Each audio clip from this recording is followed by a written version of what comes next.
राजू शेट्टी यांचं 1 दिवसाचं लाक्षणिक उपोषण आहे। माधुरी हत्तीणीच्या घर वापसी करता हे उपोषण केलं जात आहे। ही थेट दृश्य आपण या क्षणी पाहतोय। या सगळ्याविषयी अधिक माहिती घेण्याकरता थेट जाऊया उपोषणास्थळी। आपले प्रतिनिधी सतेज औंधकर त्या ठिकाणी आहेत। माधुरी हत्तीणी संदर्भात घर वापसी संदर्भात मध्यंतरी सतेज बातमी सुद्धा आलेली की साधारणतः आठवड्याभरात किंवा येत्या 15 दिवसात माधुरी हत्तीणीची घर वापसी होईल, तशी जय्यत तयारी सुद्धा करण्यात आलेली होती। पण मध्ये असं काय घडलं की बिनसलं। खरं पाहिलं तर माधुरी हत्तीणीला वनकरामध्ये जाऊन 1 वर्ष झालेलं आहे आणि असं असताना देखील हाय पॉवर कमिटीने काही सूचना केल्या। त्या सूचनाचं तंतोतंत पालन जे आहे ते खरं तर इथल्या स्थानिक जो मठ आहे त्या मठाने देखील केले। मात्र तरी देखील काही तज्ञ समिती याकडे येण्याकडे दुर्लक्ष करते, त्याची पाहणी करण्यासाठी दुर्लक्ष करते, असा आरोप देखील या ठिकाणी आता केला जातो। त्यामुळे माधुरी हत्तीणीच्या घर वापसीसाठी आज कोल्हापुरात नांदिनी मठाच्या प्रांगणामध्ये खरं तर 1 दिवसाचा उपवास आहे तो या ठिकाणी केला जातो। राजू शेट्टी याचं जे नेतृत्व आहे ते या ठिकाणी करतायत। त्याच्यासोबत महादेव जानकर, स्थानिक प्रशासनाचे काही नागरिक देखील या ठिकाणी सहभागी झाले आहेत। आणि पाहिलं तर माधुरी हत्तीला जाऊन आज 1 वर्ष झालेलं आहे आणि ती सध्या वंतारामध्ये आहे आणि त्यामुळेच कुठेतरी तिला परत आणण्यासाठी हे आज उपवास आहे तो केला जातोय। राजू शेट्टी आपल्यासोबत आहेत। आज उपवास केला जातोय माधुरी हत्तींना परत आणण्यासाठी। नेमकं काय याचे कारण काय आहेत? माधुरी हत्ती परत का येत नाहीये? 28 जुलै 2025 ला माधुरी इथून डोळ्यातून अश्रू गाळत गाळत गेली। त्याच्यानंतर एक प्रचंड मोठं जनआंदोलन उभं राहिलं। सुप्रीम कोर्टाला त्याची दखल घ्यावी लागली आणि माधुरीच्या घर वापसीचा मार्ग मोकळा झाला असं वाटलं।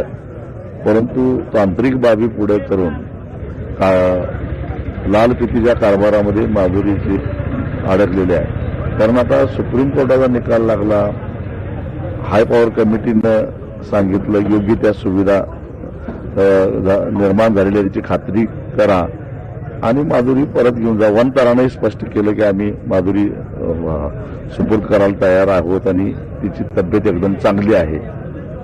मग ते योग्य त्या सुविधा झाल्यात का नाही हे बघण्यासाठी एक तज्ञ समिती नेमली आहे। ती समितीच यायला तयार नाही। याला जबाबदार कोण?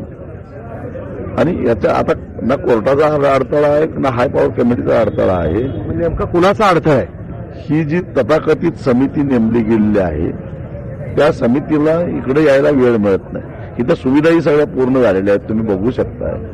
आणि मग त्या बरोबर योग्य आहेत असा अभिप्राय द्यायचा हाय पॉवर कमिटीला आणि त्याच्यानंतर हाय पॉवर कमिटी आदेश देणार आहे की माधुरीला घर वापसी करा।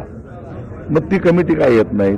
मग जो कोण आहे झारीतला शुक्राचार्य आणि मग एवढं करून सुद्धा म्हणजे एवढं जनआंदोलन करूनही 1 वर्ष झालं आणि माधुरीला परत आणू शकलो नाही। याची कुठेतरी पश्चातापाची भावना आमच्या मनामध्ये आहे, म्हणून आम्ही 1 दिवसाचा उपवास करतोय। नक्कीच आपण पाहतो या ठिकाणी सरकारला माझ्या विनंती करतो की याच ठिकाणी मोठ्या प्रमाणावरती नागरिक देखील सहभागी झाले आहेत। पंचक्रोशीतील हे सगळे नागरिक आहेत आणि माधुरी हत्तीणीला परत आणण्यासाठी हे सगळे नागरिक या ठिकाणी एकवटल्याचं पाहायला मिळतं। या सगळ्या पंचक्रोशीतील सगळ्या नागरिकांनी आज 1 दिवसाचा उपवास करून माधुरी हत्तीणीला परत आणावं ही एकमेव मागणी घेऊन हे सगळे या ठिकाणी आज उपवासाला या ठिकाणी बसलेले आहेत। आणि जोपर्यंत माधुरी हत्तीणी परत येत नाही तोपर्यंत अशाच पद्धतीने विविध मार्गाने आंदोलन देखील सुरू ठेवलं जाणार असल्याचं राजू शेट्टीने आपल्याला सांगितलेलं आहे। लागली अगदी सतेज यांना धन्यवाद, तुम्ही दिलेल्या एकूणच सविस्तर माहिती करता। लोकशाही मराठी ऐका, पहा, जागरूक रहा।